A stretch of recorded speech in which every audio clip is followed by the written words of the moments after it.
The lesson topic for this video is applications of quadratics. And this is part 1, and we will be looking at other lessons in this topic later.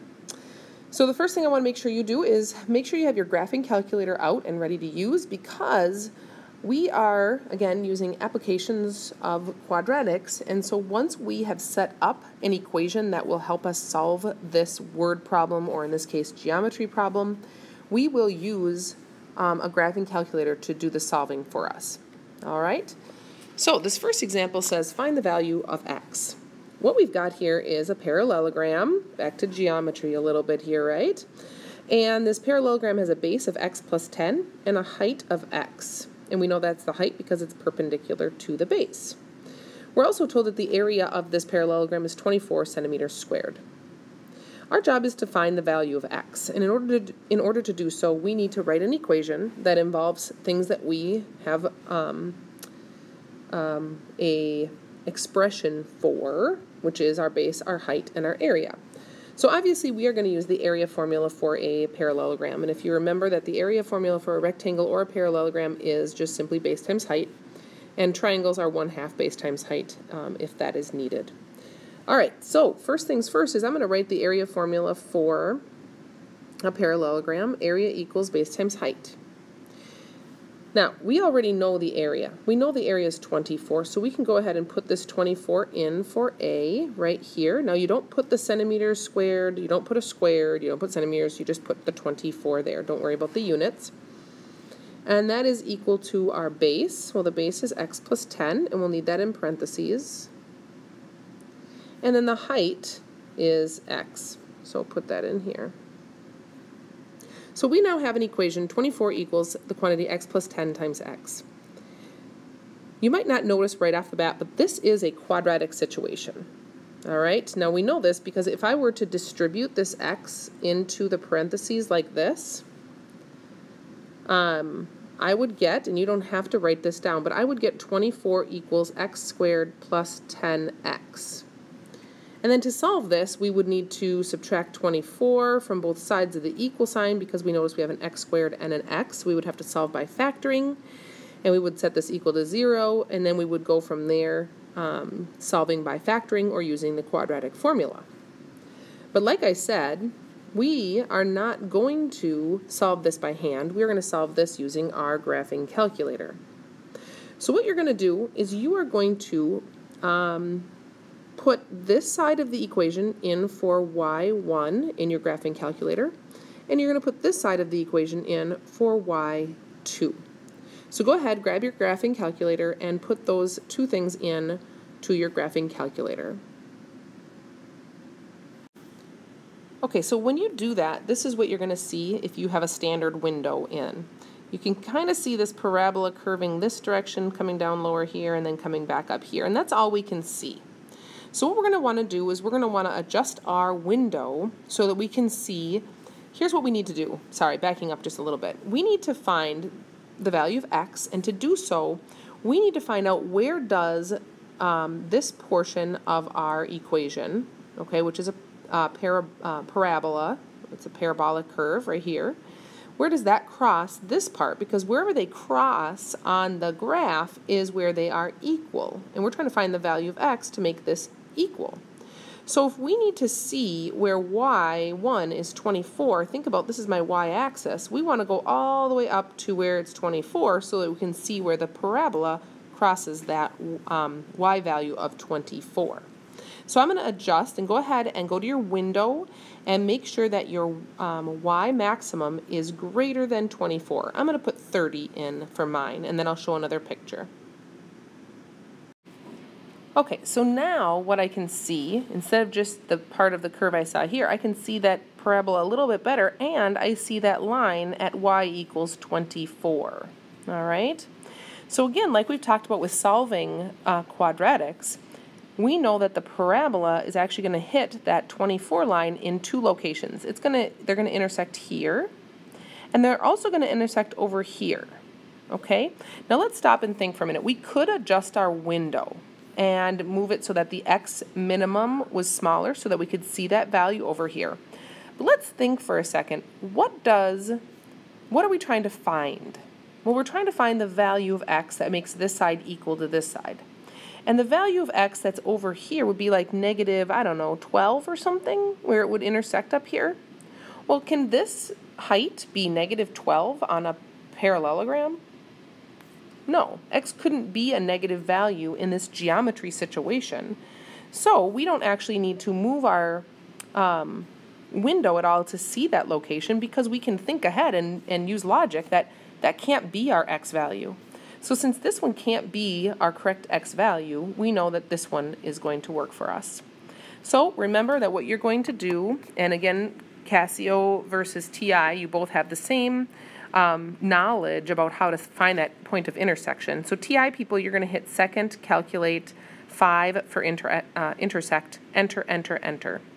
Casio folks, you're just going to hit F5 twice to find that location. So when I do that, hit F5, F5, I find that my graph tells me on the graphing calculator, I see that x equals 2 when y equals 24.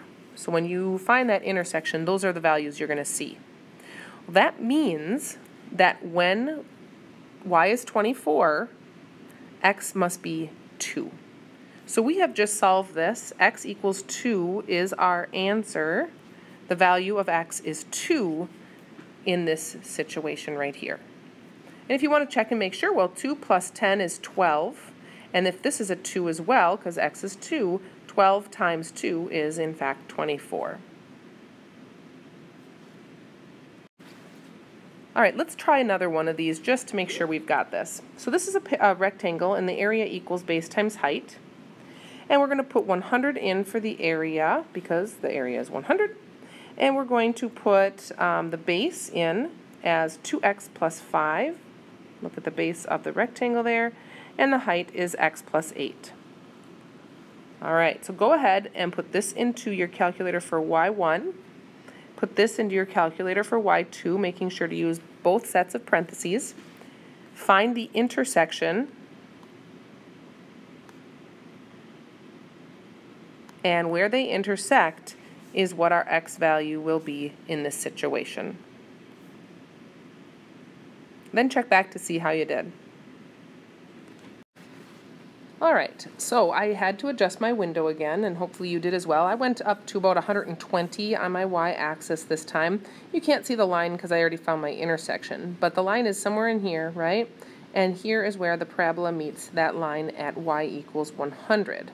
So when y equals 100, our x value is 2.337, and so that is what our x value is for this rectangle to make this height and this base together be 100 square inches when you multiply them for the area. Again, this other location over here will give us a negative x value, and we know that x can't be more than negative 8. Now notice it could have been a negative value. Let's say x was negative 1. That would actually work because this would be 7, and this would be negative 1 times 2 is 2 plus 5 is 3. So those would both be positive values. So you do need to be careful of, can x be a negative value? And in some cases it can. But again, in this case, this negative, like, I don't know what it would be, again, negative 15 would not work because this would be a negative value for the height, which we cannot have. All right, one more type of example on the next slide. All right, so this one's a little bit more complicated, as you can see. It says a rectangular picture measures 11 by 14. Now notice that means that this inside picture is 11 by 14. See that 11 by 14. There's a frame of uniform width around the picture, which means that the width all the way around the picture is the same, okay? And that uniform width is x. So this is x all the way through, x all the way through, okay? The area of the picture with the frame is 240. So that means this big area is 240. And our job is to find the width of the frame. All right, we're going to start with something we know. We know the area of the picture with the frame is 240. So if we think about the picture with the frame, that's this part right here. The area, of course, is base times height because it's a rectangle. We know the area is 240 because it tells us right here. And that is equal to, let's figure out the base and the height of the picture with the frame. Okay, the picture with the frame. Well, this is what we need to do. We need to think about from here all the way to here, what is that base? Well, it's x for this width of the frame here, plus 14, the width of the picture, plus another x. So it's x plus 14 plus x. All right, do you see how that worked? Take a look at it again if you didn't quite catch that. So we could look at this as x plus x is 2x, sorry about that, 2x plus 14. That is my base. So then what would my height be? Well, again, my height would be x plus 11 plus x.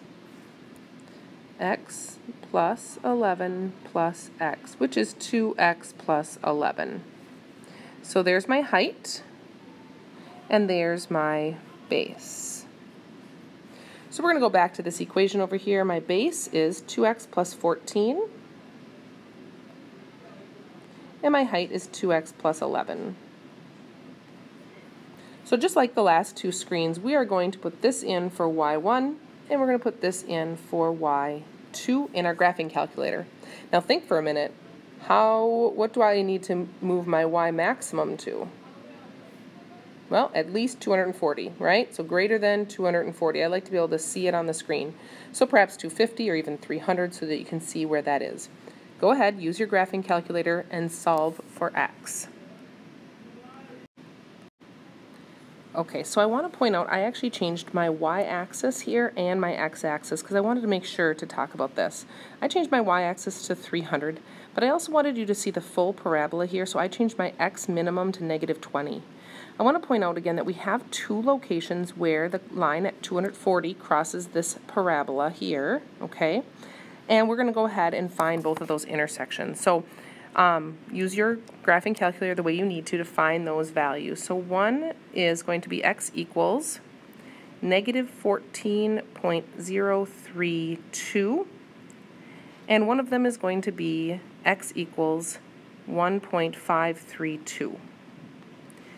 Now, again, that's using this location and this location. For sure, this x value will work. If you think about putting that in for the frame length right here, it's 1.532. That totally works. But does negative 14 work for that x value for the frame? Well, of course not, because a frame can't have a negative width. So again, it doesn't work, but I just wanted to point out a kind of a way why that does not work, and therefore we do know that our value or width of the frame is just over 1.5 inches wide. More on this in class when we practice.